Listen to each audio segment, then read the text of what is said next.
미국 최고 명문으로 손꼽히는 Y대. 그 안에서도 초초초 엘리트들만 모인다는 비밀 사교 클럽이 있다고 합니다. 27대 미국 대통령인 윌리엄 하워드 태프트와 41대 조지 부시, 43대 조지 부시 2세 전 대통령까지 미국 대통령 3명이 이 클럽 출신이고요. 그리고 전 국가안보 보좌관인 맥 조지 번디, 세계 최대 규모의 T 주간지 창설자 헨리 루스 등 미 정책에 막강한 영향력을 가진 인사들을 배출한 클럽, 바로 스컬 앤 본스, 일명 해골단입니다. 이름은 살벌하다. 1832년에 창설돼 189년 전통을 자랑하는 해골단은요, 매년 4월 3학년 가운데 가장 미래가 촉망되는 학생 15명을 선정, 회원들이 사회에서 높은 지위에 오르는 것을 목적으로요, 졸업 후에도 서로를 끌어주고 밀어주며 은밀히 깊은 관계를 유지하는데요. 저렇게까지 하고 있으니까 재학생이라면 저기 들고 싶어 하겠네요. 그런데 말입니다. 이 해골단에는요, 명예롭지 못한 검은 소문이 있습니다. 먼저 이곳의 입회식이 특이해도 너무 특이하다고 합니다. 소문에 의하면 신입 회원들의 입회식을 치를 때 주로 모이는 장소는 공동묘지. 허허. 이곳에 모인 신입 회원들은 일단 옷을 벗습니다. 그 다음엔 관에 들어가 눕는다고 합니다. 이거 뭐 공포 체험인가요? 정 기자님은 절대 못하겠네.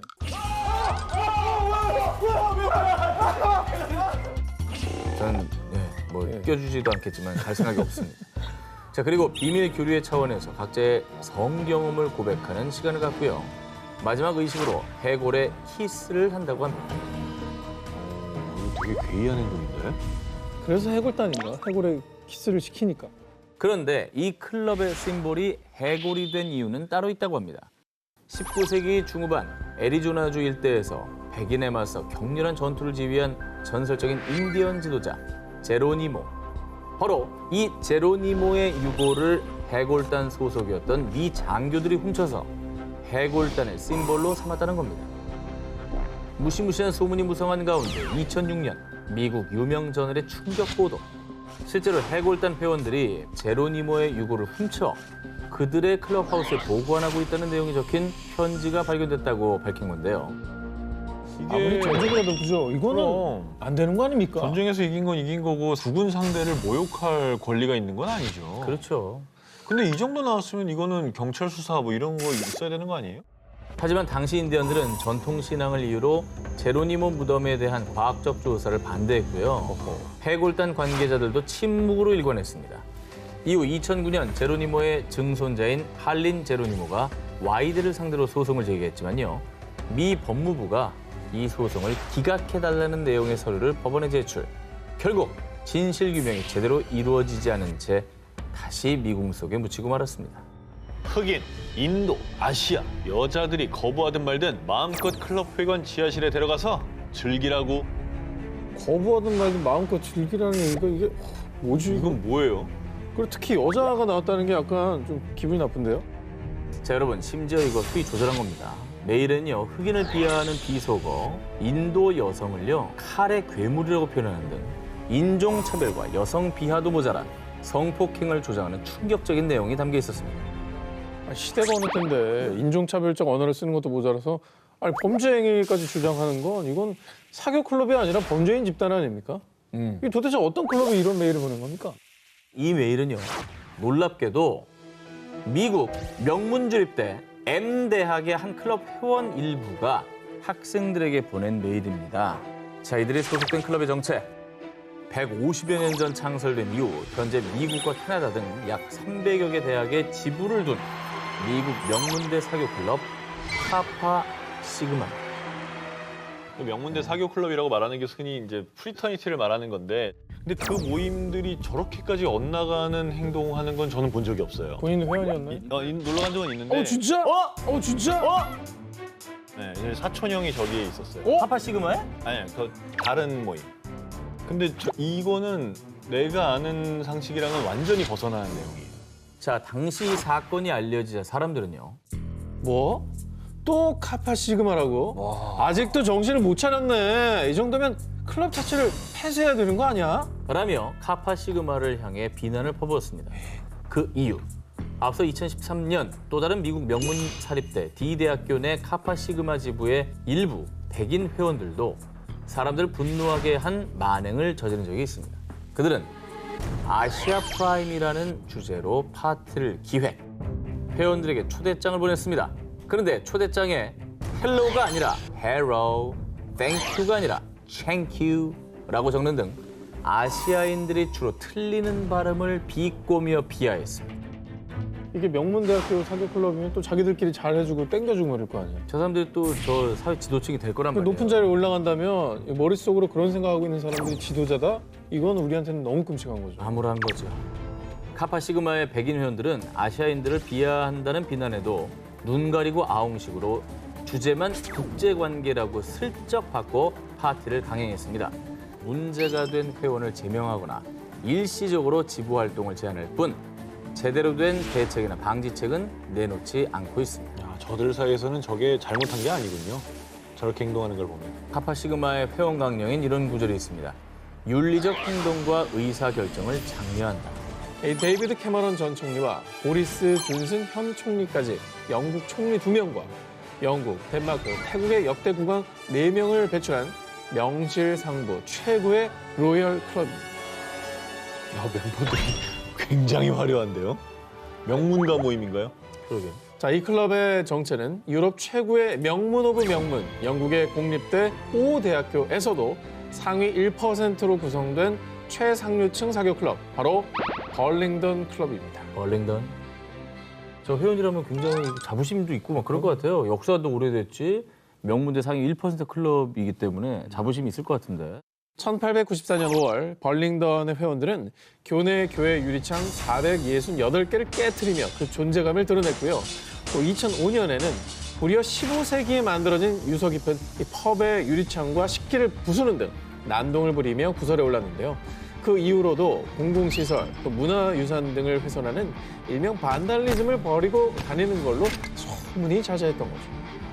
1980년대 클럽에 새 회원이 가입할 때면 매춘 여성을 불러 동석시키고 우린 영국 최고의 정자를 갖고 있다고.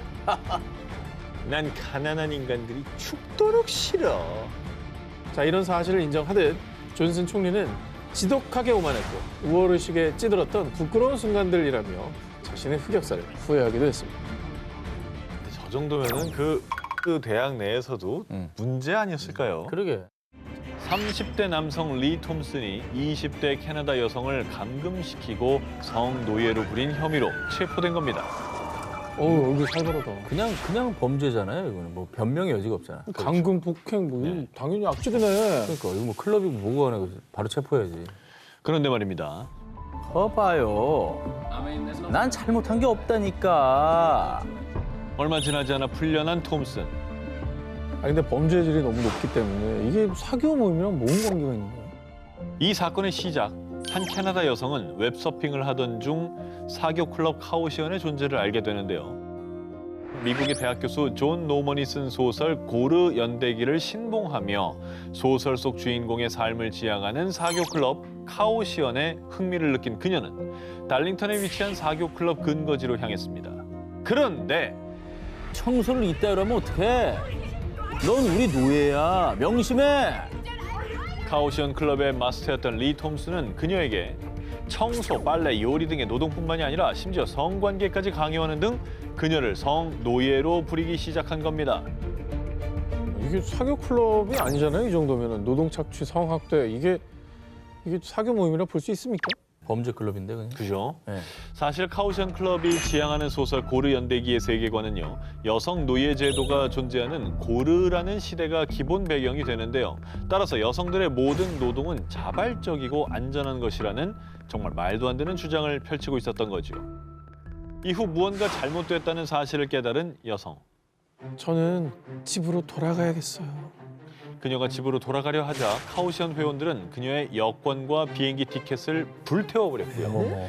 이후 간신히 미국에 사는 친구에게 전화를 걸어 도움을 요청해 해당 지역 경찰들이 출동했던 겁니다. 근데 왜 풀려났지? 이후 톰슨을 체포한 경찰은요, 해당 캐나다 여성이 자발적으로 카오시언 클럽에 합류했으며 클럽 회원들은 모두 자발적 가입이라 강압적인 범죄를 저질렀다는 증거를 찾지 못했다며 리 톰슨을 풀어줬다고 전했는데요. 사교 클럽이라는 이름으로 행한 그들의 엽기적인 행각들, 이런 클럽들은 반드시 없어져야 할 범죄 집단임이 분명합니다. 2018년 8월 일본 전역을 뒤흔든 충격적인 소식. 도쿄 의과대학 문부과학성 간부 아들 성적 조작. 자, 우리의 교육부에 해당하는 문부과학성 국장의 아들이 일본 도쿄 의대에서 부정 입학을 한 사실이 드러난 겁니다. 우와. 딱 걸렸네요. 규칙을 지켜내야 될 사람들이 부정에 관여를 한 거네요. 네, 저 말이 너무 화가 납니다. 문제가 없을 걸로 생각이 됩니다. 다 커버하겠다는 거예요. 네. 그러니까 여러 수험생들은 뭐 농락한 그런 대화인데요. 그렇죠. 자, 그런데 말입니다. 이 충격이 가시기도 전에 일본 열도를 분노에 휩싸이게 만든 뉴스가 또다시 전해졌습니다. 자, 도쿄 의대가 여성 수험생과 3수생 이상인 다수생의 입학시험 점수를 조작했다는 겁니다. 가져가자는구만. 자, 도쿄 의대의 입학시험은 1차 학과목 필기시험과 2차 논술 면접으로 치러지는데요. 자, 1차 필기시험에서 여학생들의 점수를 일정 비율로 깎았고요. 2차 논술에서는 일반 남학생과 재수생에게는 20점, 3수생에게는 10점의 가산점을 주었지만요. 여학생과 4수생에게는 0점, 가산점을 주지 않은 겁니다. 아, 저거 저 관문을 뚫으려고 정말 저런지도 모르고 죽을 힘을 다해서 노력하고 있는 건데 저거 너무 억울하잖아요. 왜 그러는 거래요, 도대체? 그 속에 숨겨진 검은 내막. 2010년 도쿄의대는 여학생의 합격 비율이 40%에 육박하자 여자가 왜 이리 많이 합격했어? 여자는 출산하면 거의 이직해버리잖아. 이런 정말 말도 안 되는 이유로 여학생의 합격자 수를 줄이기 위해 2011년도부터 성적을 조작하기 시작했고요. 자, 이런 성적 조작 때문에 2018년도 한 해에만 무려 55명의 학생이 불합격하는 피해를 보았다고 합니다. 수험생들을 배신하고 그들만의 기준으로 만든 하얀 거탑. 그릇된 기준으로 쌓아올린 탑은 결국 무너져 내리는 것도 순식간입니다. 2010년 미국 뉴욕주에 위치한 명문고 그레이트 넥노스 고등학교. 이 학교에 엘리트 학생들 중에서도 최우수 학생이 있었는데요. 바로 19살 샘 애셔 고프. 미국 대학 입학 자격 시험인 SAT 점수도 2,000점 이상으로요. SAT 평균 점수보다 월등히 높은 성적을 내는 학생이었고요. 저 정도면 아이빌리그 갑니다. 그런데 완벽한 학생 애셔 고프에겐 비밀이 하나 있었습니다. 남몰래 하고 있던 은밀한 아르바이트가 있었던 건데요. 뭐요? 애셔고프, 나 대신 시험 쳐주면 내가 돈 줄게. 바로 SAT 대리 시험. 애셔 고프는 대리 시험의 대가로 건당 수백만 원을 챙겼는데요. 나중에 밝혀진 바에 따르면 그렇게 애셔 고프가 남몰래 치른 대리 시험이 무려 16번이라고 합니다. 너무 많이 했다. 대체 근데 대리 시험을 어떻게 친다는 겁니까? 대리 시험이 가능했던 이유, 신분증을 위조했기 때문인데요. 대리 시험 의뢰인의 신분증에 본인 사진을 넣어서 감쪽같이 위조를 한 거죠. 아니 이걸 어떻게? 와 이게 어떻게? 와. 자, 여기에 감독관도 철저히 신분 검사를 하지 않은 문제도 있었습니다. 자, 뿐만 아니라 응시자가 SAT 시험장 위치를 고를 수 있다는 걸 악용해서요. 애셔 고프는 자신의 얼굴을 알아볼 만한 사람이 없는 먼 지역에서 시험을 치르는 주도 면밀한 계획까지 세웠다고 합니다. 그렇게 하루는 우등생, 하루는 대리시험꾼으로 은밀한 이중 생활을 즐긴 애셔 고프. 하지만 2011년 애셔 고프가 다니는 학교에서 대리시험을 둘러싼 소문이 급격히 퍼지면서 경찰이 수사를 시작했고 결국 애셔 고프의 범행이 발각되고 말았는데요. 이 사건이 알려진 뒤 충격, SAT 대리시험 스캔들이라며 각종 언론에 보도됐고요. 정당하게 시험 본 학생들을 무시한 것, 대리시험은 엄연한 사기 행각이다 라며 많은 사람이 분노했습니다. 저 좋은 머리를 왜 거기다 썼니? 2007년 미국 뉴욕에 위치한 유명 사립대 투로 대학에서 경악스러운 사건이 발생했습니다. 전 교직원 10명 연루, 학위 위조단 체포, 대규모 학력 위조단 일당 검거, 투로 대학의 졸업장, 성적 증명서, 박사 학위증을 위조해서 판매하는 전문 학위 위조단이 검거된 겁니다. 헐. 이번 특종은 과열된 사교육, 입시 부정보다 더 쉬운 방법으로 간판을 얻으려고 한 겁니다. 노력도 안 한 거네, 저거는. 그렇죠. 이 학위 위조단은 교수, 학생, 전산 책임자 등 여러 학교 관계자들이 조직적으로 운영하고 있었는데요. 더욱 충격적인 사실은 이 학위 위조단의 핵심 인물이 앤드리 캐 바론, 학교의 입학처장이었다는 사실입니다. 입학처장이 저랬어? 아니 가장 그걸 감시해야 될 사람이 정말 골마 터졌네, 이 비리가. 처음 밝혀진 조사에 따르면 이 학위 위조단은 2007년 1월부터 6월까지 6개월 동안 무려 50여 명의 학생들의 학적부와 학점 기록을 위조했고요. 그 대가로 적게는 수백, 많게는 수천만 원의 뇌물을 받았다고 합니다. 거래 대상으로 생각했던 것 자체가 교육자로서 자질이 없는 거죠. 그런데 말입니다. 더 놀라운 건요. 미 검찰이 입학처장의 자택을 수색한 결과 놀랍게도 학위 위조는 2007년이 아닌 2003년부터 주도해온 정황까지 포착됐다고 합니다. 오래된. 그래서 담당 검사는요.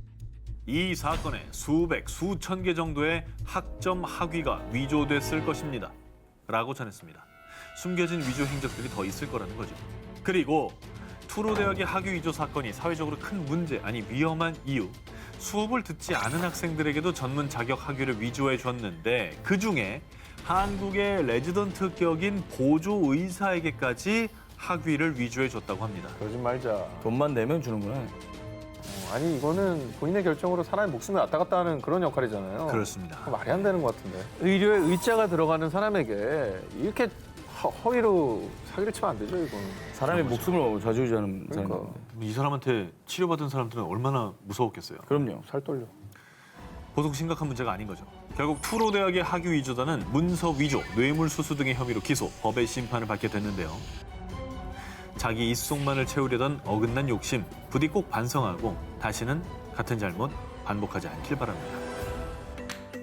일본에서 30여 년간 국민 MC 자리를 지켜온 시마다 신스케. 진행하는 프로그램마다 시청률을 수직 상승시켜 별명이 시청률의 남자. 엄청난 존재감입니다. 그래서 일본 지상파 방송, 그것도 황금 시간대 프로그램을 무려 6개나 맡을 정도로 일본 방송계를 이끄는 살아있는 신화 같은 존재였습니다. 일본의 전현무네요. 이게 좀 좋지 않은 소식인데. 흑역사인데. 죄송합니다. 아, 일주일에 6개라는 거. 예. 다작인이긴 하네요. 예. 그런데 말입니다. 2011년 그는 일본 국민들을 충격에 빠뜨리며 돌연 은퇴 선언을 했는데 그 이유는 바로 야쿠자 때문이었습니다. 에? 2011년 8월 일본 경찰은 부동산 경매 입찰을 방해한 혐의로 한 야쿠자 최고 간부의 자택을 압수수색했는데요. 그런데 그곳에서 국민 MC 시마다 신스케가 야쿠자 간부에게 보낸 문자가 발견된 것입니다. 우리 기쁨조 소개해드릴게요. 얘는 애교가 있고요. 얘는 몸매가 죽여요. 라며 일명 기쁨조라 칭하는 여자 연예인 리스트까지. 결국 불미스러운 은퇴에 직격탄을 맞은 방송국들은요.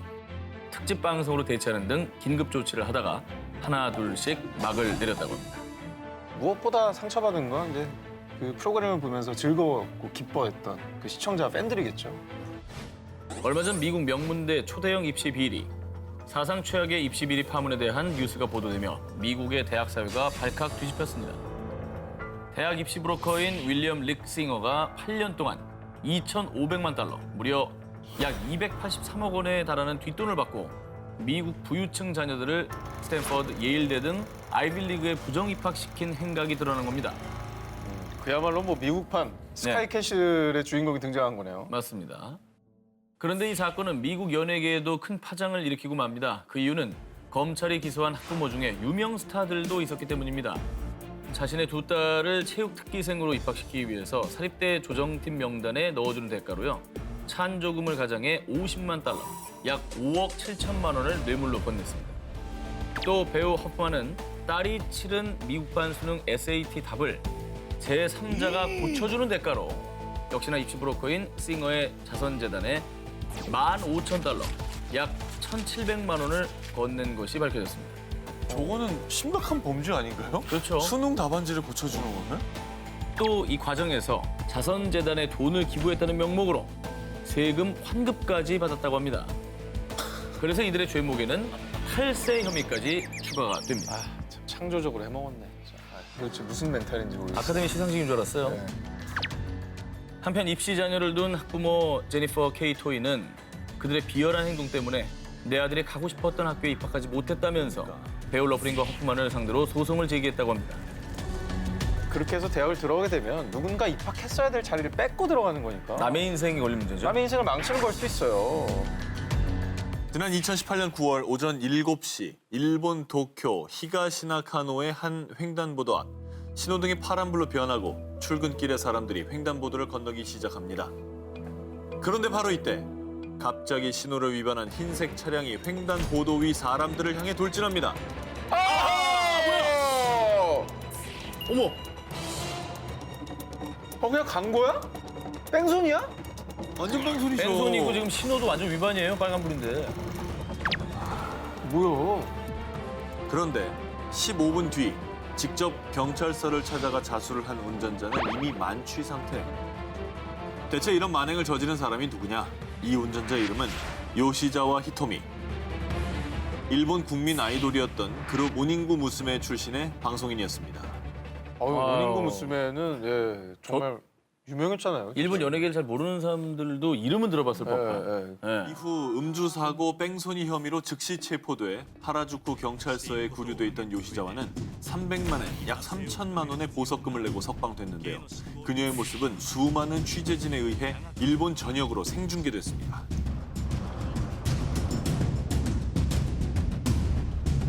결국 요시자와는 소속사와의 전속 계약을 해지, 연예계를 은퇴하겠다는 입장문을 발표했습니다. 이에 팬들은 은퇴가 아니라 사실상 해고! 모닝구 무스메 20년을 한 방에 날려버렸다! 라며 끝까지 그녀를 비난했다고 합니다. 지난 1월 19일 중국 내 미디어 감시기구인 국가신문 출판 광전총국이 각 방송사에 발송한 것으로 추정되는 문서가 공개됐는데요. 정상은 문제 연예인으로 등록됐으니 관련 프로그램들은 처리하시오. 바로 2009년 중국판 꽃보다 남자인 일기래간 유성우의 주인공이죠. 중국의 유명 배우 정수왕을 중국 연예계에서 사실상 퇴출한다라는 충격적인 내용이었습니다. 오, 아니 어떻게 저렇게 지령이 내려오죠? 그렇잖아요. 굉장히 큰 건데? 뭘 했길래 그래? 그러니까 일개 개인을 지목해가지고 그러니까 그렇게 해도 될 만한 뭔가를 했다는 얘긴데요. 미국에서 정수왕과 결혼 후 대리모 2명을 고용해 2아이를 출산했다고 밝혔기 때문입니다. 대리모 출산이 중국에서 불법이죠? 그의 폭로는 이게 다가 아니었습니다. 두 사람의 사이가 나빠진 뒤 정수왕이 두 대리모에게 낙태를 종용했지만 임신 7개월 차에 두 대리모가 낙태를 거부. 결국 2아이를 출산하게 되었다고 주장했고요. 심지어는요.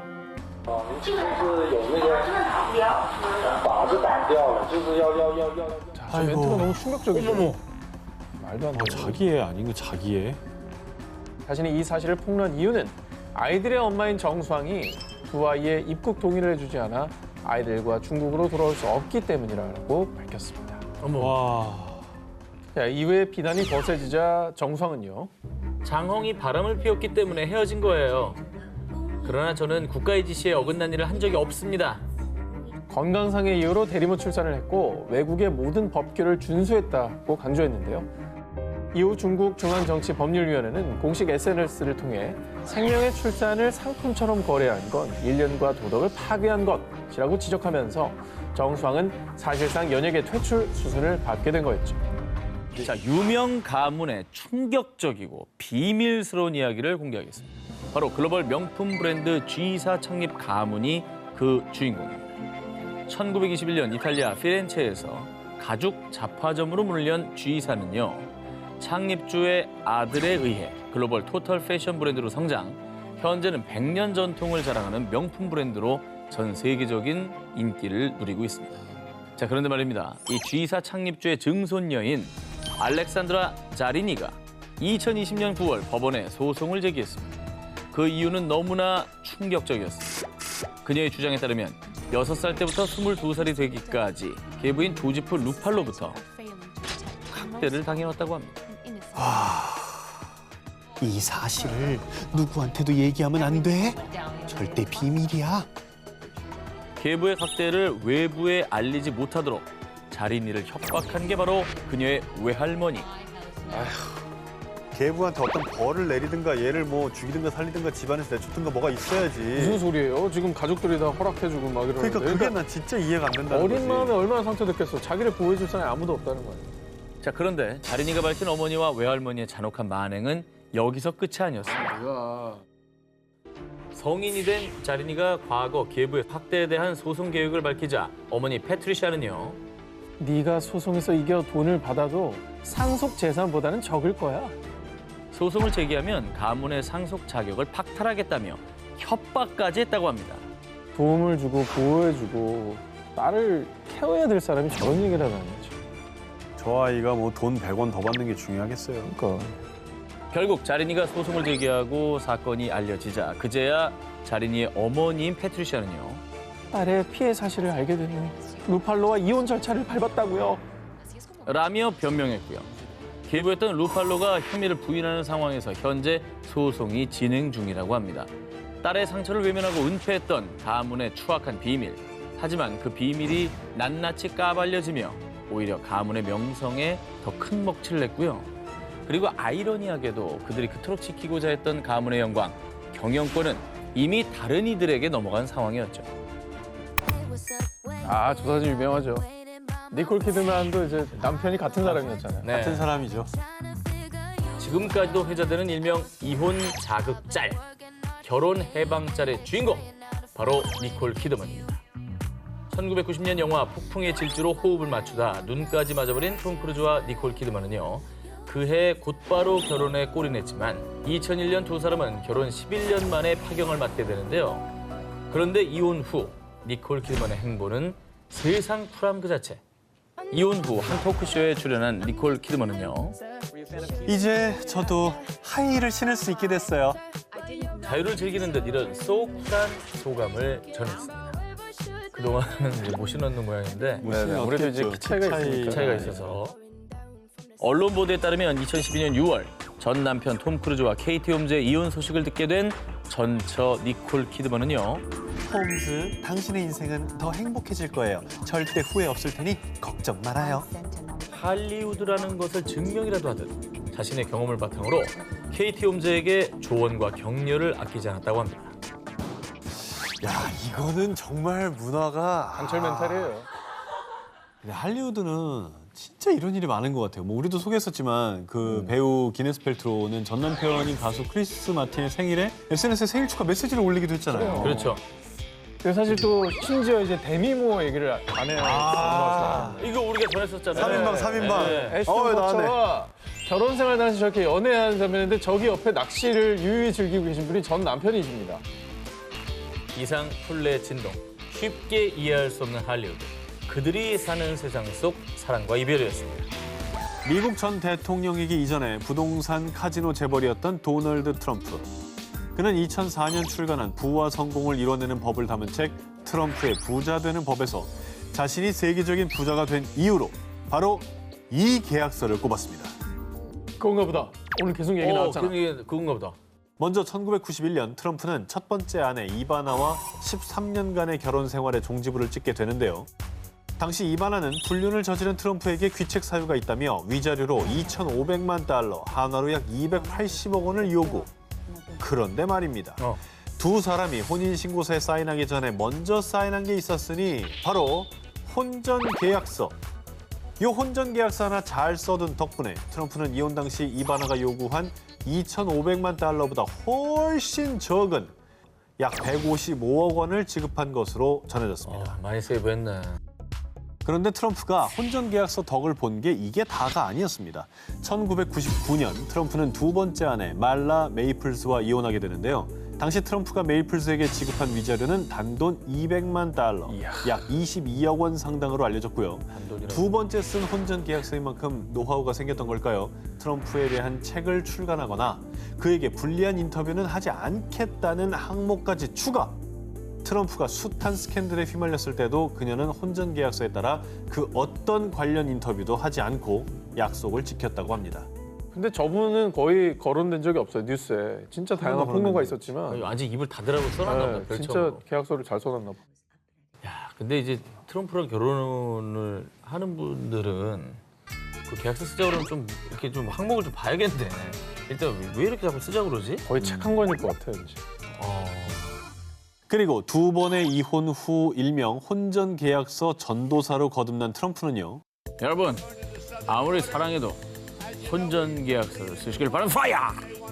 그러면 여기서 드는 궁금증 하나. 과연 트럼프는 지금의 아내 멜라니아와도 혼전 계약서를 썼을까요? 썼겠죠. 썼겠지. 대선 직후에 이혼설이 좀 돌고 있긴 하거든요. 그렇죠. 미국 유명 신문사의 메리 조던 기자에 따르면요.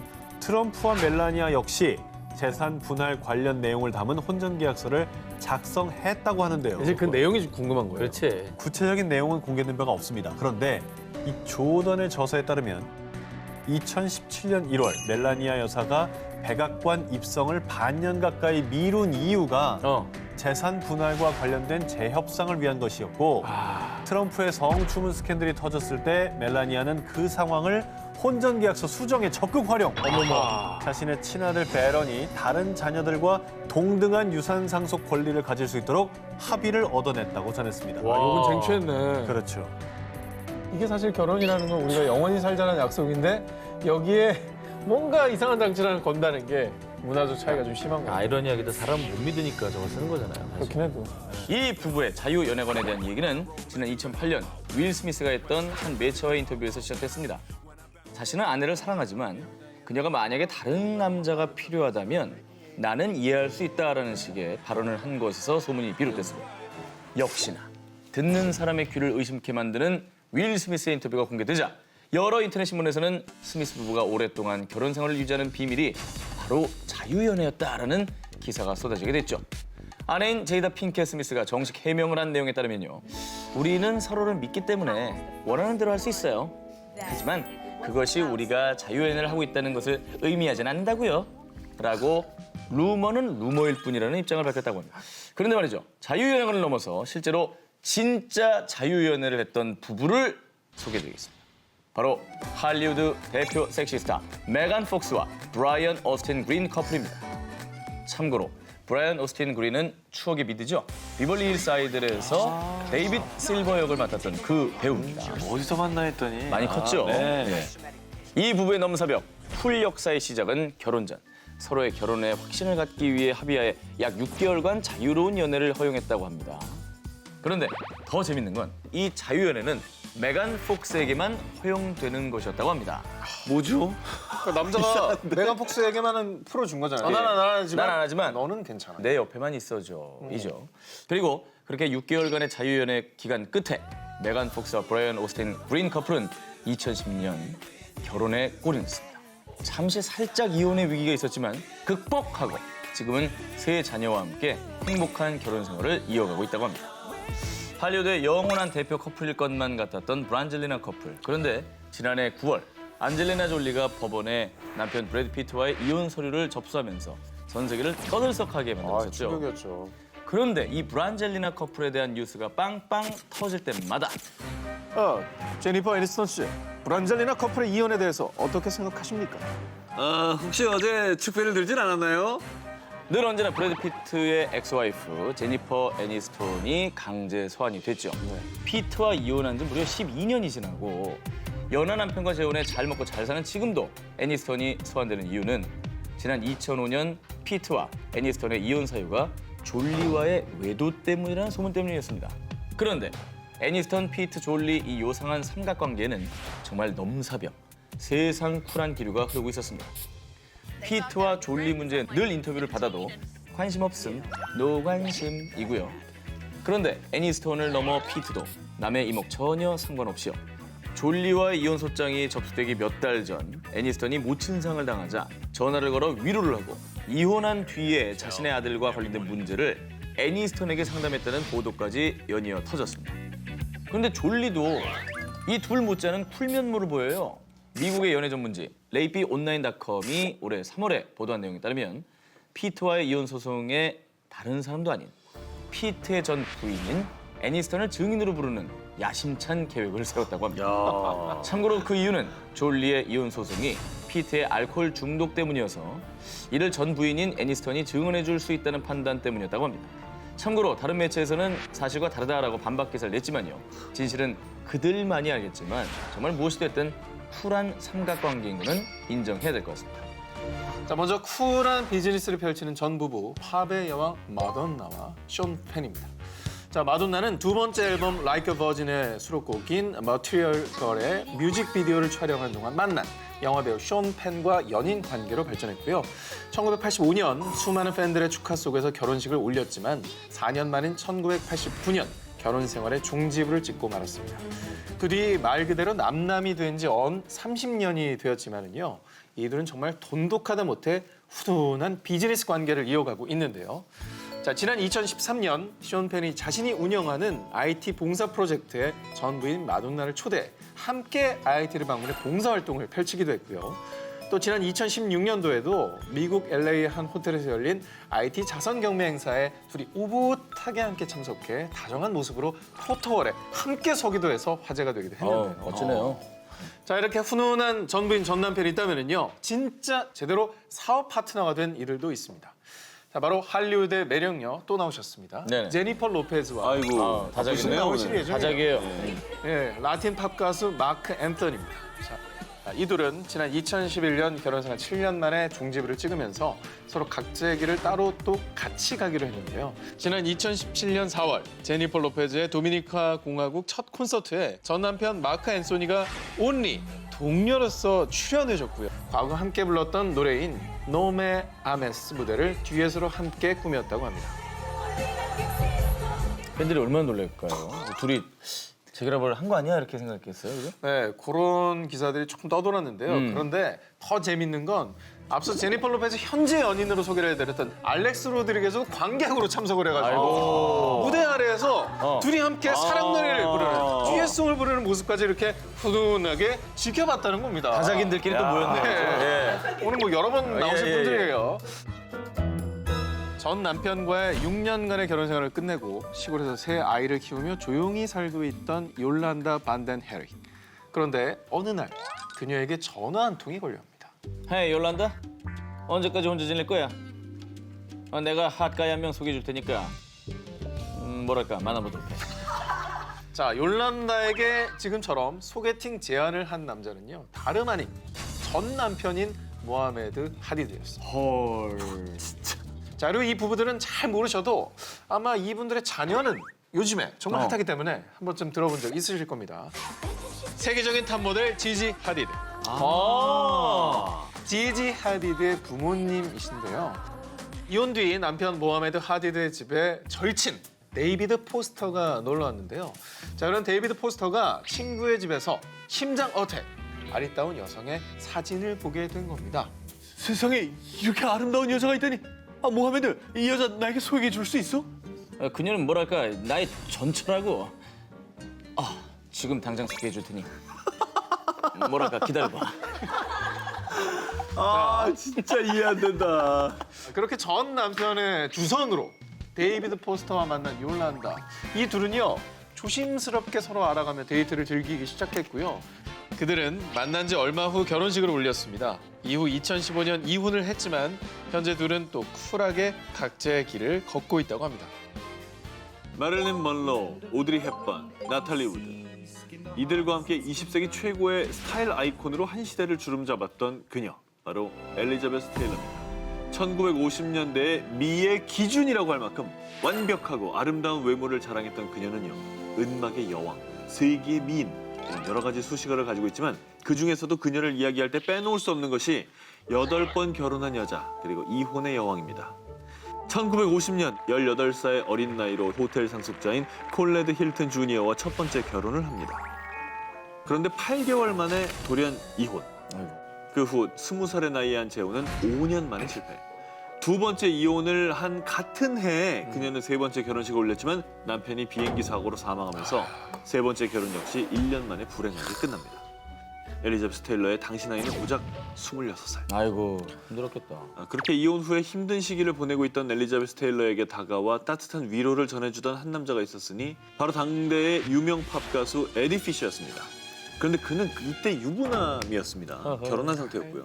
그래서 이 둘의 불륜 스캔들 때문에 많은 이들이 두 사람을 욕하고 비난했지만 결국 그녀는 네 번째 결혼을 올립니다. 하지만 결혼 중에도 세기의 사랑꾼 엘리자베스의 화수분 같은 사랑은 계속됐는데요. 그녀는 영화 클레오파트라를 촬영할 당시에 함께 출연했던 배우 리처드 버튼과 실제로 사랑에 빠지게 되는데 이때도 그도 역시 유부남 결혼 상태였어요. 이번에도 그래서 두 사람은 각자 이혼을 한 후에 그녀의 5번째 세기의 결혼식을 올립니다. 하지만 남편 리처드 버튼의 알코올 중독 문제로 다툼이 잦았던 두 사람은 결국 10년 만에 공식 이혼을 발표했다고 합니다.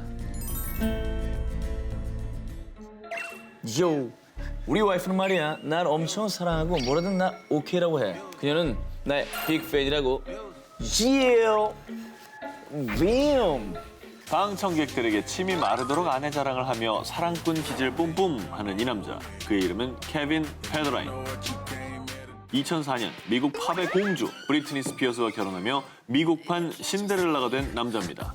그가 지금 아내 자랑을 쏟아내는 이 영상이요. 캐나다의 음악 전문 방송 머치 뮤직의 앨범 홍보차 출연했을 때 모습입니다. 이 프로그램의 하이라이트 마이 뮤직 마이 라이프에 대한 토크 중이었습니다.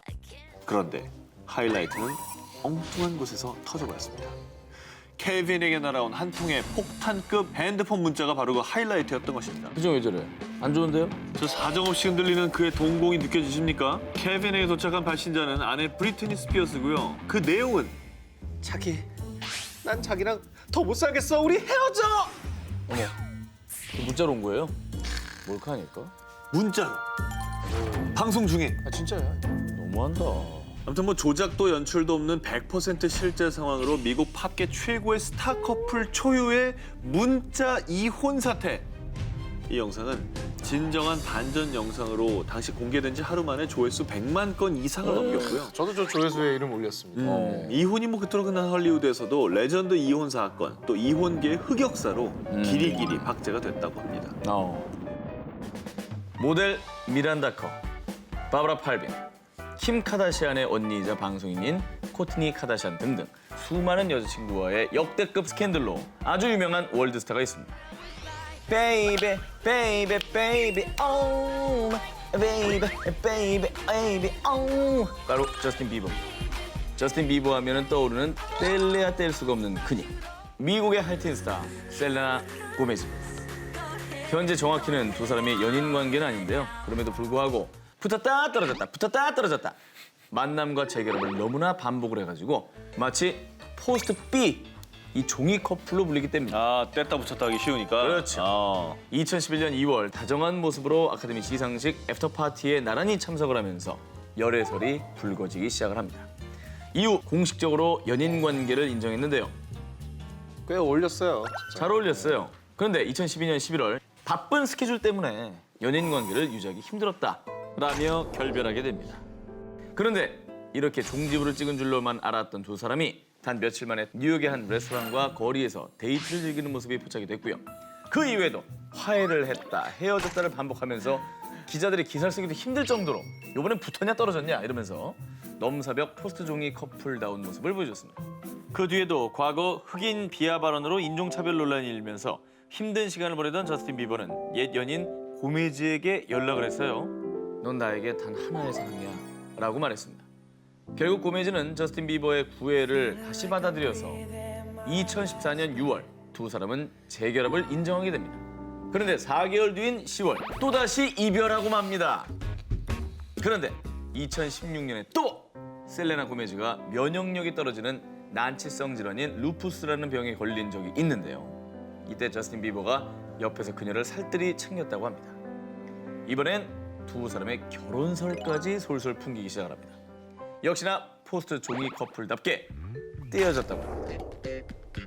현재 셀레나 고메즈는 팝스타 위켄드와 공개 연애 중이지만 이제 팬들까지도 언제 또 사귈지 모르는 커플이요 이러면서 결국은 둘이 결혼할 거다라는 반응을 보이고 있다고 합니다.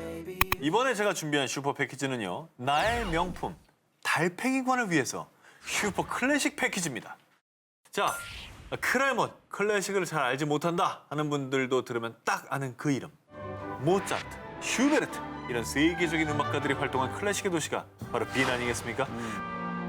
그런데 이 빈에서도 1년에 딱 한 번만 볼 수 있는 아주 특별한 음악회가 있습니다. 매년 1월 1일에 개최하는 빈 필하모닉 오케스트라 신년음악회. 아 이건 정말 모든 클래식 애호가들의 버킷리스트예요. 이걸 아시는군요. 뉴욕 필하모닉, 베를린 필하모닉과 함께 세계 3대 교향악단으로 통하는 빈 필하모닉 오케스트라는요. 신년음악회가 끝나고 일주일만 지나도 음반 매장에 신년음악회 DVD가 쫙 깔릴 정도로 대인기입니다.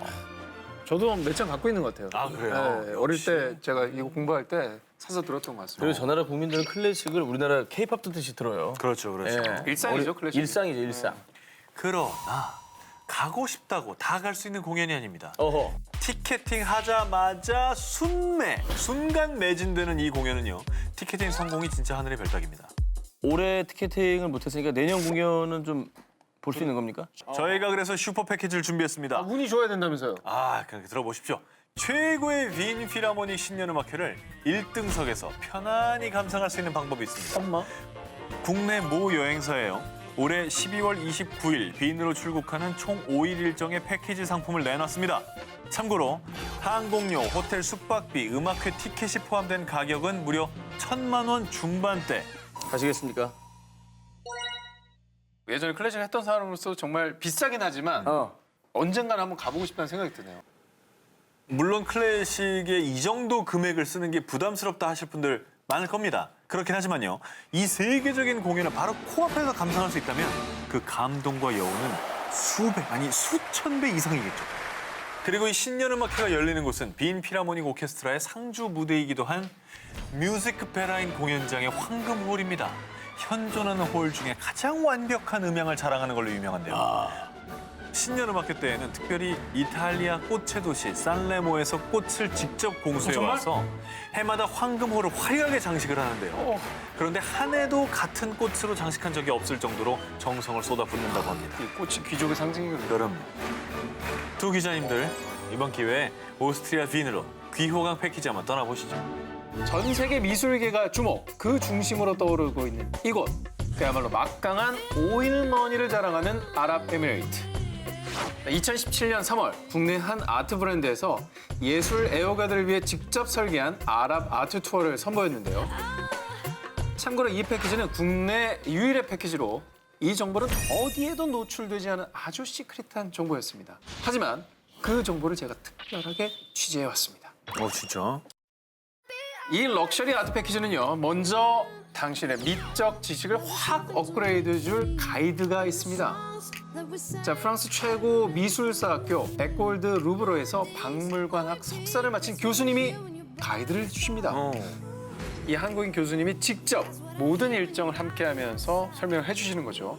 통역이 필요 없기 때문에 그러네. 더욱더 깊이 있게 품격과 여유를 가지고 작품 감상을 할 수가 있는 거죠. 자, 이 스페셜한 아트 패키지 대표적인 곳을 소개해드리면요. 먼저 중동 미술의 중심, 아랍 최대 규모의 두바이 아트페어. 중동, 북아프리카, 남아시아 등 곳곳에 만개해 있는 화려한 아랍 미술 그 자체죠. 이 아트 투어에서만 느낄 수 있는 스페셜 프라이빗은 VIP만 입장할 수 있다는 프라이빗 오프닝에 참석할 기회가 주어집니다. 자, 이게 뭐냐? 자, 일반인들에게 오픈되는 정식 개관 전에 VIP만을 위해 열리는 비공식 오프닝입니다. 자, 중동 왕족과 전 세계 큰손 컬렉터 등 초청받은 VIP가 먼저 작품들을 관람하고요. 또 좋은 그림까지 먼저 구입할 수가 있는 겁니다. 왜냐? 우리가 VIP니까요.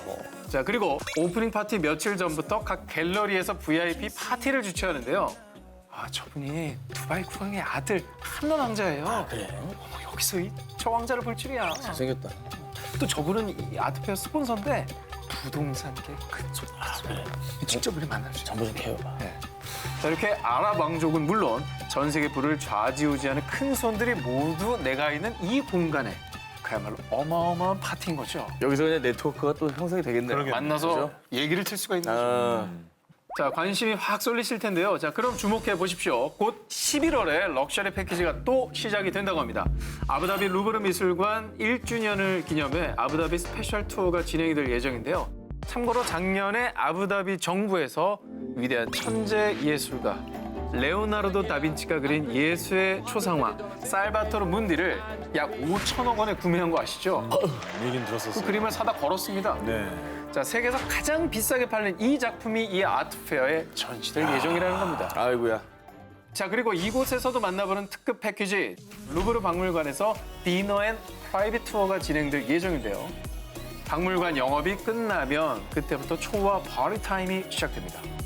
박물관 내 레스토랑에서 럭셔리한 디너를 즐기신 뒤에 남자 모나리자라 불리는 살바토르 문디 작품은 구원자, 즉 예수를 뜻하는데요. 블라블라블라 이렇게 미술관 관계자들의 설명을 듣는 프라이빗 투어까지 박물관을 통째로 빌려서 정말로 프라이빗한 아트 투어를 경험할 수 있는 것이죠. 자, 혹시 요즘도 여행 갈 때 SNS에서 맛집 베스트, 뭐 블로그 후기 뭐 이런 거 캡처해가지고 그런 분들 아직도 있으십니까? 다들 그러지 않나요? 아직도요? 아니면 다른 방법 있어요? 이 미식 여행만큼은 SNS, 블로그 다 접어두셔도 좋습니다. 이탈리아 모 여행사에서 내놓은 이 상품은요, 아주 스페셜 그 자체입니다. 왜냐?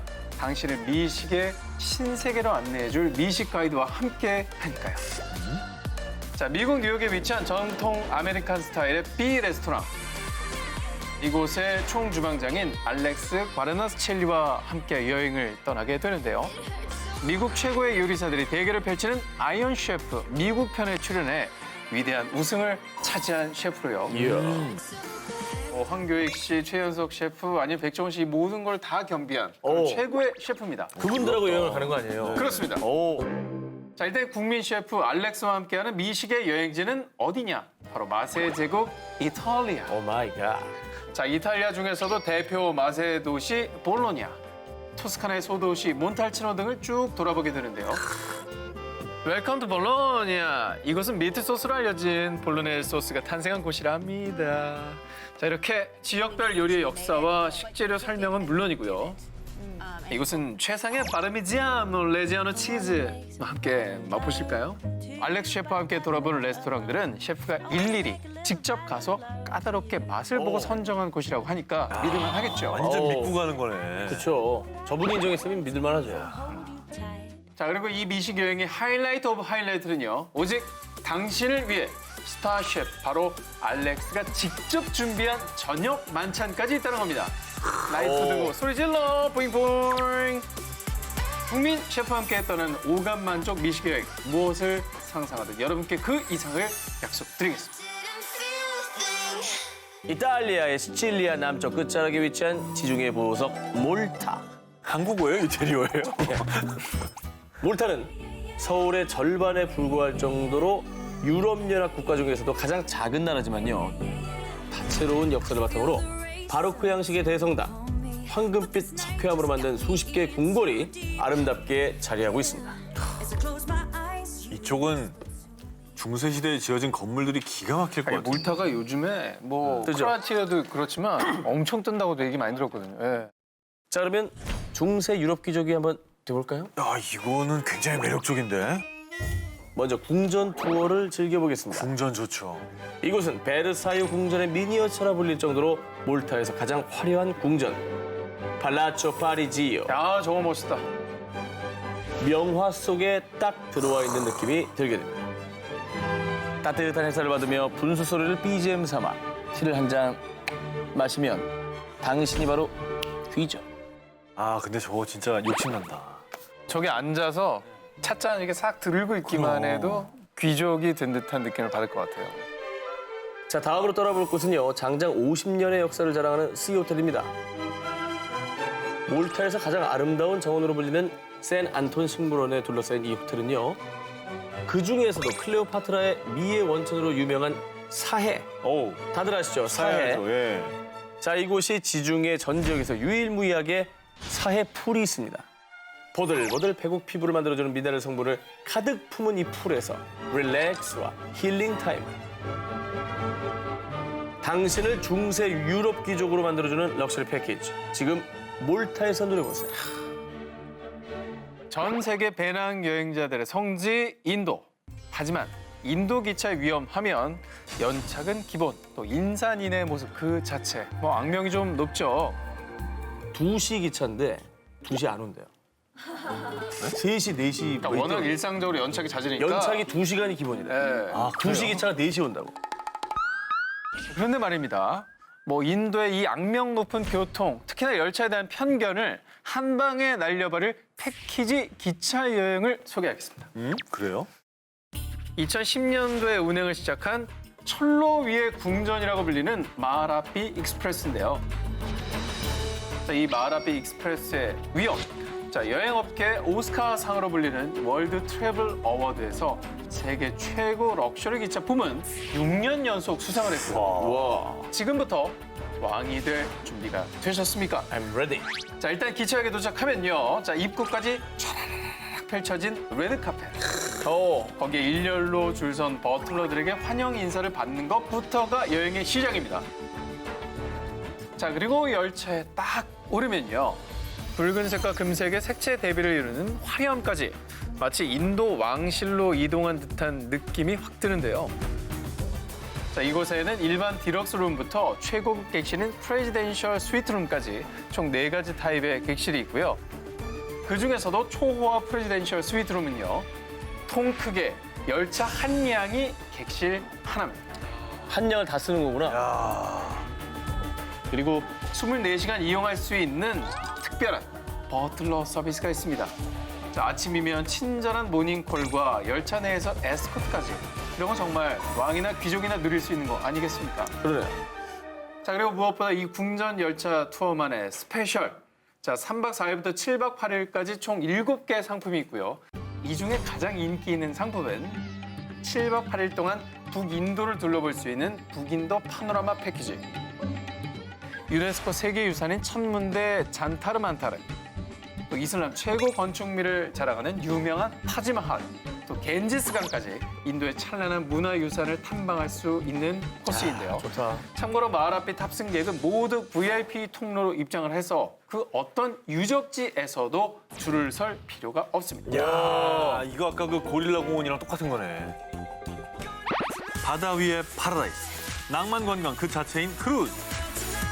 이 전 세계인들의 로망 패키지 크루즈에서도 프라이빗함까지 갖춰서 특히 슈퍼리치들이 선호한다는 크루즈 패키지가 있습니다. 일명 크루즈 속의 크루즈. 4,000명의 승객 가운데 오직 270명 정도만 출입이 가능한 이름 그대로 안식처 더 헤이븐인데요. 이게 정확히 뭐냐?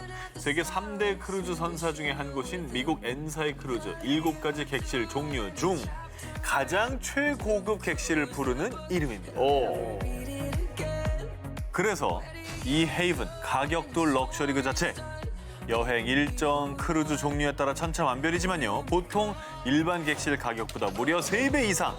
1인에 수백만 원에서 1,000만 원 이상을 호가합니다. 그리고 뭐 객실 넓은 건 말할 것도 없습니다. 크루즈에서도 가장 최고 전망층인 17, 18, 19층 꼭대기층에 딱! 그리고 이 로얄층이구나. 그럼요. 그리고 이 3층만 다니는 전용 엘리베이터까지 있습니다. 그리고 뭐 이런 거 본 적 있습니까? 아무나 못 가집니다. 바로 백금세계 더 안식처 전용 카드. 그래서 다른 일반 객실 투숙객은 절대 출입 금지. 이 카드로만 출입할 수 있으니까요. 얼마나 프라이빗합니까? 자, 그리고요. 그들이 사는 세상 느끼면서 라운지에서는 칵테일과 함께 슈퍼리치 상위 1%들은 서로 인맥을 쌓기도 하고요. 야외 테라스를 갖춘 레스토랑에서는 바다를 바라보면서 식사를. 슈퍼리치들조차 가장 최애 포인트로 여기는 곳이 있다는데요. 마이룸에서 프라이빗하게 스파를, 창 너머로 오션뷰를 즐기면서 월풀에서 피로를 싹. 그리고 한 가지 더 말씀드리면 더 안식처에 있는 투숙객들을 위한 스페셜 이 백금색 카드 이것만 있으면 크루즈의 모든 시설을 무조건 1등으로 이용 가능하니까요. 공연을 관람하거나 레스토랑을 이용할 때 이 카드만 보여주면 바로 최상석으로 안내를 받으실 겁니다. 그만큼 뭐 가치를 이제 지불했으니까 그럼요. 대우를 해주는 거죠. 네, 최고의 럭셔리 여행이네요. 그렇습니다. 인생 여행 원하신다고요? 크루즈 속의 크루즈 더 안식처에서 특별한 사랑과 특별한 휴양은 어떠십니까? 상위 1%들의 고급 취미 클럽. 우리 회원은 와인 한 병에 깃든 생을 가질 수 있죠. 바로 미국 캘리포니아에 위치한 와인 사교 클럽 나파밸리 리저브입니다. 나파밸리. 제가 이곳을 취재해봤더니 가입 조건은 탑 시크릿, 은밀한 초대를 통해서만 가입할 수 있고요. 어허이. 알려진 회원은 축구 스타 베컴과 썬댄스 영화제 설립자 배우 로버트 레드퍼드, 와. 그리고 우리나라 모 기업 오너도 이곳의 회원이라는 소문이 있습니다. 진짜? 이들은 그냥 모여서 와인만 마시는 게 아니라요. 내 포도밭과 개인 와인셀러는 기본. 미국 컬트 와인 명가죠. 할비 이스테이트의 와이너리에서 모든 와인 생산 작업이 이루어지는데요. 할비 이스테이트의 와인 메이킹 팀, 셀러 마스터, 라벨 디자이너 등 와인 장인들이 총출동. 전문가들의 도움을 받아 직접 포도 재배부터 수확, 양조 작업 등 와인 생산 전 과정에 참여할 수 있습니다. 스케일이 좀 많아. 그러네. 지금 재배 와인 라벨링까지. 상위 1%들의 은밀한 취미 생활은 이뿐만이 아닙니다. 상큼한 귤 향을 원하세요? 아니면 향긋한 제스민 향은 어떠신가요? 전문가들의 도움으로 내 취향에 맞게 나만의 와인 블렌드를 개발할 수 있고요. 그리고 클럽 나파밸리 리저브의 스페셜 사빈 파파 한석준 2021년산 와. 나만의 라벨까지 제작 가능해서 대박이다. 세상에 단 하나뿐인 야. 오로지 나를 위한 나만의 와인이 탄생하는데요.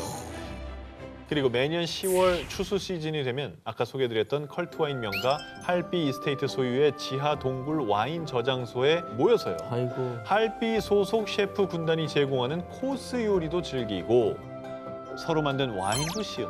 뿐만 아니라 와이너리에서 자선 행사를 통해 내가 만든 와인을 판매하고 기부도 하는 등 은밀하지만 근사한 취미 생활을 즐긴다고 합니다. 근사하네 진짜. 사실 그냥 와인만 먹고 즐기는 그런 모임인 줄 알았는데. 낭비가 없잖아. 네. 노벨상 수상자 150명 이상 배출. 저게 더 돼. 한때 미국 권력층 진출의 통로로 불린 넘사벽 클럽 파이 베타 카파입니다. 근데 진짜 대단한 게 와, 노벨상이 150명이라는 거. 쉽지 않습니다. 노벨상이 진짜 대단한데요. 대단하죠? 이 클럽에 소속되는 것 자체가 가문의 자랑이라는 파이 베타 카파는요. 245년 전인 1776년 미국에서 두 번째로 오래된 명문 주립대인 W대학의 학생들이 설립한 것입니다. 이후 H대학, Y대학 등 아이비리그 명문대들이 가입했는데요. 자, 그런데 말입니다. 이 파이 베타 카파는 그 어떤 재력가나 명문가의 자제라도 쉽게 가입할 수 없는데요. 그 이유는 파이 베타 카파의 가입 조건이 바로 성적! 이미 전 세계 상위 1%의 학생들이 모인 최고 명문대에서도 상위 10%에 드는 우등생들에게만 가입 자격이 주어지기 때문입니다. 일반적으로 평균 A학점 이상의 수준급의 외국어 실력을 갖춰야 하고요. 심지어 규칙을 위반해 징계를 받은 학생은 가입 대상에서 제외되기도 한다고 합니다. 이 앞에서 얘기했던 대학 클럽들은 사회적으로 문제가 되는 행동들이 되게 네. 많았는데 여기서 이제 그런 거 하면은 끝나는 거네. 아, 그런 거 하면 그냥 뭐 자격 박탈입니다. 여기 약간 엄친아 모임이네요. 그렇죠. 엄친딸. 자, 이 파이 베타 카파는 배움에 대한 사랑은 삶의 안내자라는 모토를 가지고요. 예술, 교양, 과학 등 교육을 강조. 분기별로 리포트를 간행하고요. 분야별 전문가의 팟캐스트를 제공하고 있습니다. 자넷 교수님 팟캐스트 들었어? 그럼 바이오매스를 활용한 유전 기술을 개발 중이라는데 생물 연료의 중요한 기점이 될 것 같아. 자, 회원들은 모임을 통해 각자가 공부한 지식을 교류, 그렇게 자연스럽게 친분을 쌓는다고 합니다. 이걸 시켜줘도 못 알아듣게. 뭐, 무료 회원으로 뭐 청강하라고 해도 뭐 그냥 바로 내가 알아서 나가요. 파이 베타 카파가 미 명문대 수제 클럽으로 통하는 만큼 졸업 후 이력서에 요거 한 줄 있으면 인정? 그렇겠네. 회원이었다는 사실 자체가 마치 수상 내역과 같은 경력이 되고요. 사회 진출에서는 파이 베타 카파에서 제공하는 정보와 인맥을 토대로 더욱더 승승장구. 회원들은 각자 분야에서 막강한 영향력을 발휘하며 파이 베타 카파의 명성을 빛내고 있습니다. 외국뿐 아니라 우리나라에서도 은밀한 엘리트 사교 클럽이 존재합니다. 이 클럽의 전신은 1904년 대한제국 황제 고종의 뜻에 따라 창립됐는데요. 이후 김영삼 전 대통령부터 H그룹 일가 등 정재계 유명 인사들도 회원이라는 이 사교 클럽, 바로 서울클럽입니다. 서울클럽이 뭐야? 아, 저기 남산 웨딩홀 있는 그렇습니다. 근데 이게 고종 황제가 만든 건지 몰랐죠. 와 로얄 클럽이네. 그러네. 엘리트 클럽. 엘리트 클럽이네. 고종이 직접 사교 클럽을 만든 이유, 구한말 일제 침략으로 풍전 등화와 같았던 조선의 운명. 고종은 일제에 맞서 싸우기 위해 다른 강대국들의 힘을 받아들이고자 했는데요. 이에 미국, 러시아, 프랑스 등 외국 공사관들과 국내 개화파 정치인들의 교류를 추진, 일명 서울구락부 회원들을 위해 고종은 왕실 소유인 덕수궁 내 왕실 도서관 중명전에서 모임을 가질 수 있도록 지원했고요. 그렇게 외국인과 조선인이 함께 차를 마시고 담소를 나누는 사교 클럽 서울구락부를 중심으로 외국의 신진 문물이 조선에 들어왔다고 합니다. 그뿐 아니라 윌리엄, 서양에는 300척이 넘는 높이의 건물이 있다고 하는데 사실이오? 그 끝이 보이긴 하오? 올라가려면 다리 아프지 않소? 회원들끼리 이야기를 나누다 보면 신비하고도 기묘한 신세계, 서양 문물에 대한 정보도 들을 수 있었다고 하는데요. 이제 산업혁명을 먼저 이뤘기 때문에 그런 건데 조선은 아직 옛날에 머물고 있었잖아요. 근데 좋아하진 외국은 막 않고. 9층 빌딩 올렸다고 하지, 큰 배 만들었다고 하지. 전기 그러니까 들어오지 뭐. 참 신기하고 재밌었을 것 같긴 해요. 자, 무려 117년 전 외국인과 내국인의 친목을 도모했던 서울구락부의 뜻을 이어받은 서울클럽은요. 1985년부터 현재 자리인 장충동의 터를 잡고요. 내외국인들의 사교의 장으로 활용되고 있는데요. 아직 있구나. 자, 그런데 말입니다. 요즘엔 이 서울클럽이 엘리트 클럽이라 불리는 이유가 따로 있습니다. 일단 최초 가입비가 7,500만 원. 가입 후에도 매달 35만 원의 회원비를 별도로 내는 것으로 알려졌는데요. 하지만 고가의 가입비보다 서울클럽이 더 프라이빗한 이유는 기존 회원 2명의 추천이 필수. 게다가 회원 수가 정해져 있기 때문에 기존 회원이 탈퇴해야 신규 회원을 받는다고 합니다.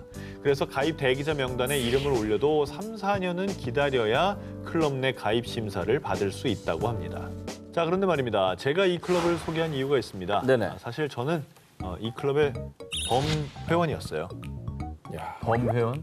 정확히는 우리 외할아버지가 회원이었어요. 그러니까 그 나는 옛날? 가족 회원이었던 거죠. 그 옛날 혜택이 있었어요, 그러면? 그게? 저 안에 네. 맛있는 음식이 진짜 많았고요.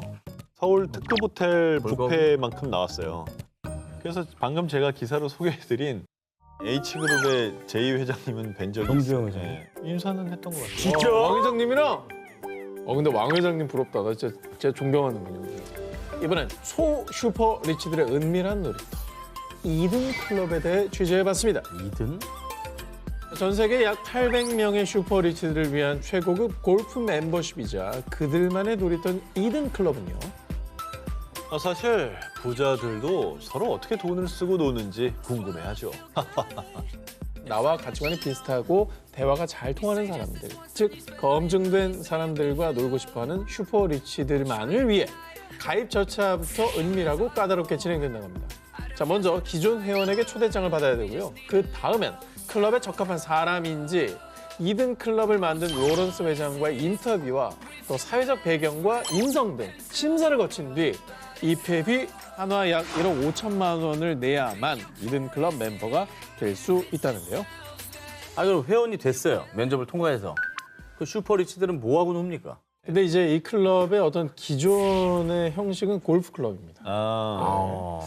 자, 우선 상위 1%의 골프 멤버십답게 4대 메이저 중 최고로 꼽히는 골프 대회인 이 마스터스가 열리는 어거스타 내셔널 클럽에서 언제든 이 나이스 샷, 라운딩을 즐길 수 있고요. 그리고 프라이빗한 여행을 원하는 슈퍼 리치들을 위해 스코틀랜드에 위치한 16세기 고성 피토미 성에서 편하게 휴식을 취할 수 있는데요.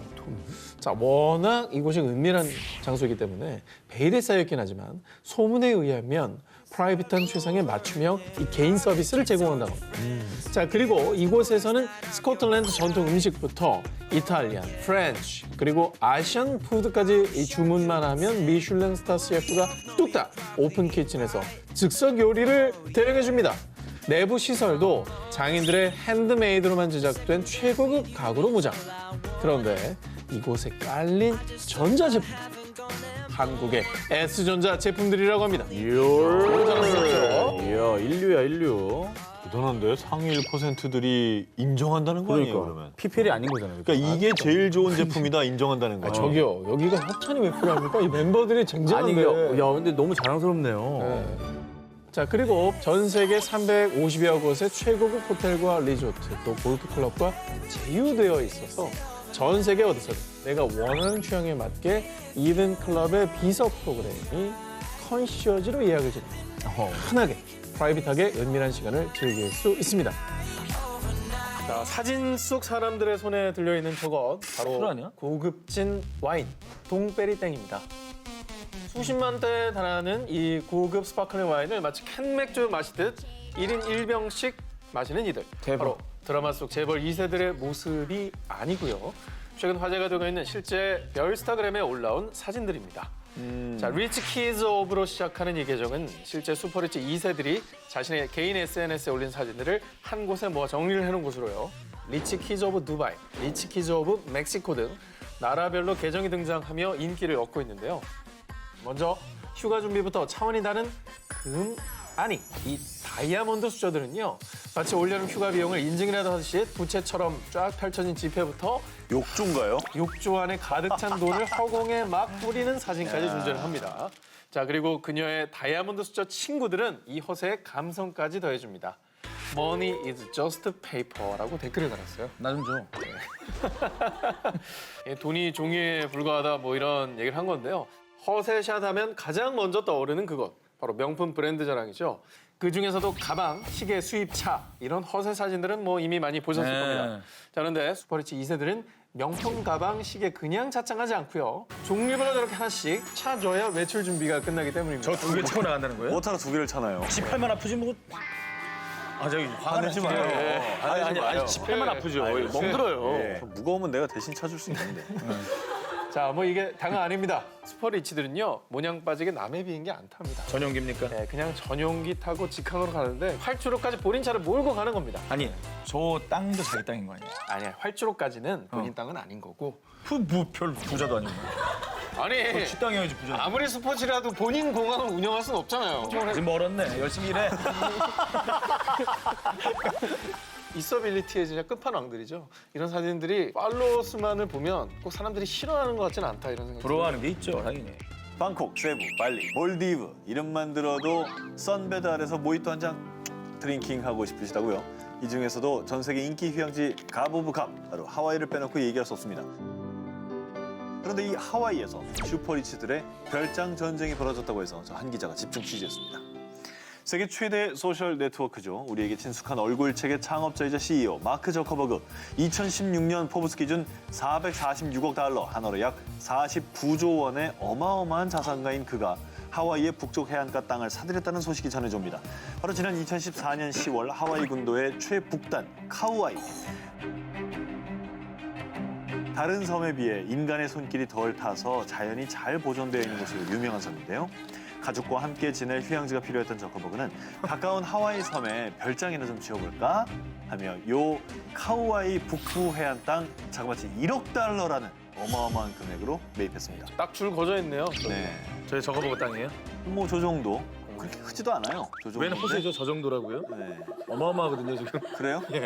딱 봐도 섬에 거의 한 반 정도 산 것 같은데. 우리 저 암석 하나 살 수 있을까요? 또 군도 최북단 카우아이에서 조금 내려오면요, 하와이저도 중간쯤에서 라나이 섬을 만나보실 수 있는데요. 이곳은 빌 게이츠가 1994년에 결혼식을 위해 통째를 빌렸던 섬으로도 유명한데요. 라나이와 사랑에 빠진 또 한 명의 슈퍼리치가 있습니다. 레리 앨리슨이 바로 그 주인공입니다. 2012년 6월 가까운 섬이나 하나 사볼까? 라며 라나이 섬의 지분을 무려 98%나 사들입니다. 라나이 섬에 매입한 금액은 정확히 알려지지 않았지만요. 하와이의 마우이 뉴스에 따르면 과거 이 섬의 잠정 거래 가격이 약 5억에서 6억 달러, 한화로 약 5,518억 원에서 6,622억 원 수준으로 알려져 있습니다. 지난 2014년이죠. 전기차 등 재생에너지 사용으로 이 섬을 100% 청정지역, 그린 커뮤니티로 만들고 싶다고 밝히기도 했습니다. 러시아의 석유 재벌이자 잉글랜드 축구 명가 첼시의 구단주 로만 아브라모비치. 미국 경제 잡지 포브스에 따르면 그 전 재산은 한화로 무려 9조 원에 달한다고 하는데요. 이 남자의 힐링 여행지, 저 한 기자가 취재했습니다.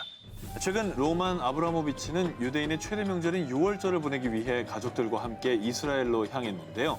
이 조만장자가 선택한 최고의 휴양지는 투명한 에메랄드빛 바다와 싱그러운 야자수가 펼쳐진 곳이 아닌 어디요? 네게브 사막이었습니다. 사막?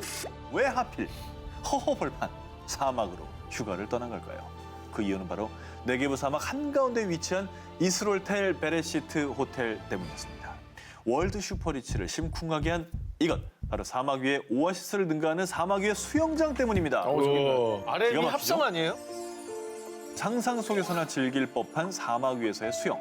이곳에서는 상상이 아닌 현실이 되는 거죠. 또한 해발 800m 위치해 있는 이 호텔은 사막임에도 불구하고 1년 내내 쾌적한 환경을 보장하고요. 이런 지리적인 이점으로 죽기 전에 꼭 한 번은 봐야 한다는 세계 최대 규모의 라몬 분화구를 객실에서 편안하게 내려다볼 수도 있습니다. 고요함 속에서 오직 힐링, 휴식을 취하고 싶어하는 슈퍼리치들에게 더할 나위 없이 좋은 곳입니다. 그런데 이렇게 충분히 조용한 힐링 스팟이지만요. 더 편하게 쉬고 싶었던 로만 아브라모비치는 총 111개의 객실을 전부 다 빌려버렸습니다. 여기 객실이 30만 원대부터 100만 원 이상까지 다양한데 대략 한 빌리는데. 50만 원으로만 계산해도 111개면 1박에 무려 5,550만 원 정도. 네, 이 정도는 써줘야 슈퍼리치죠? 아니 그러니까 그 방을 다 빌려서 그 방을 다 채운 거예요, 누구로? 아니죠. 조용히 있고 싶었는데. 남들이 옆을 비우는 거구나. 섞이기 싫대. 할리우드 스타들이나 이런 사람들이 내한했을 때 그죠. 한 층을 내주잖아요. 저 사람 이제 통으로 다 가져갔네. 허세네요, 어떻게 보면, 그죠? 아니 뭐 여러분들이 부렸던 허세 이런 거 있나요? 해보셨습니까?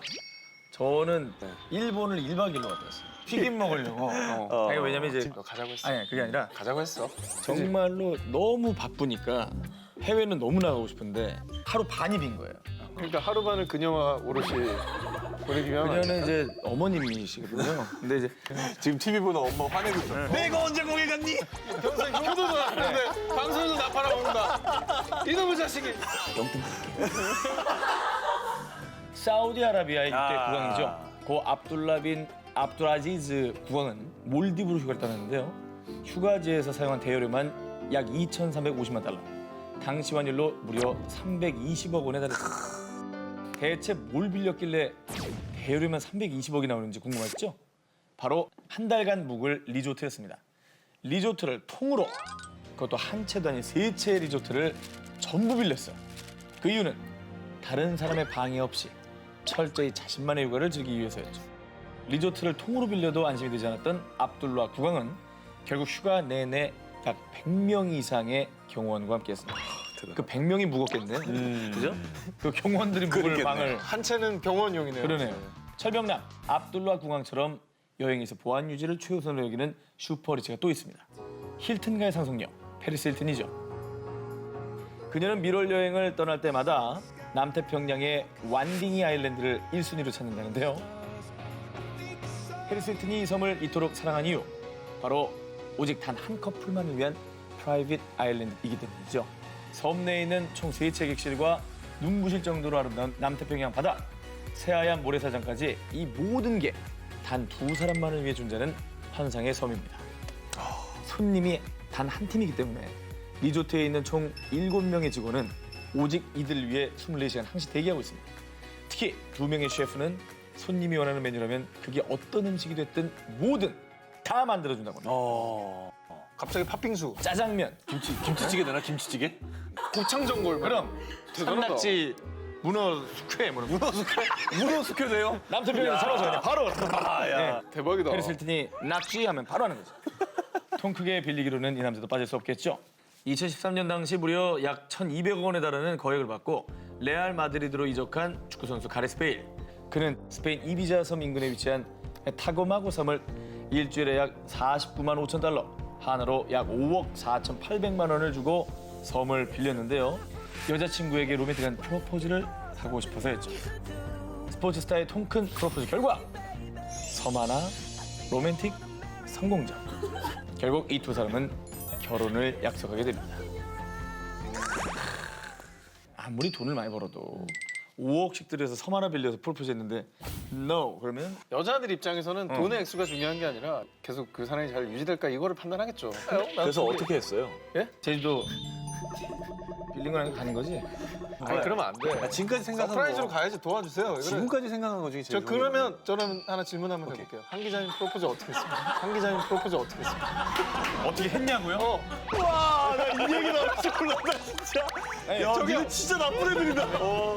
울어요? 야 그래서 지난해 스웨덴 왕자와 TV 리얼리티 쇼 출신의 모델 소피아가 신혼여행을 다녀와 더 유명해진 섬 라우살라입니다. 이곳의 엄격한 섬 주인은 바로 에너지 음료 빨강 무울의 공동 창업자 나트리히 마테시츠 씨로요. 지난 2002년에 구입해 최고급 피지 7성급 리조트로 대대적인 리모델링을 한 후에 아무 여행객이나 받지 않는 곳으로 유명합니다. 어느 정도냐? 일단 이곳에 들어올 때는 섬 입장이 허가된 고객의 입출국 시간에 맞춰 라우살라행 경비행기가 공항에 대기하고 있습니다. 이렇게 은밀하게 라우살라로 들어오면 4km에 달하는 해변가에 덜렁 25개 빌라만 있어 완벽한 프라이버시를 보장받을 수 있고요. 여기에 최고급 골프장뿐만 아니라 해변이 펼쳐진 곳에서 승마를, 바다에서는 세일링에 윈드서핑까지 즐길 수 있습니다. 섬 전체 둘이서만? 보고 싶다. 너무 이쁘다.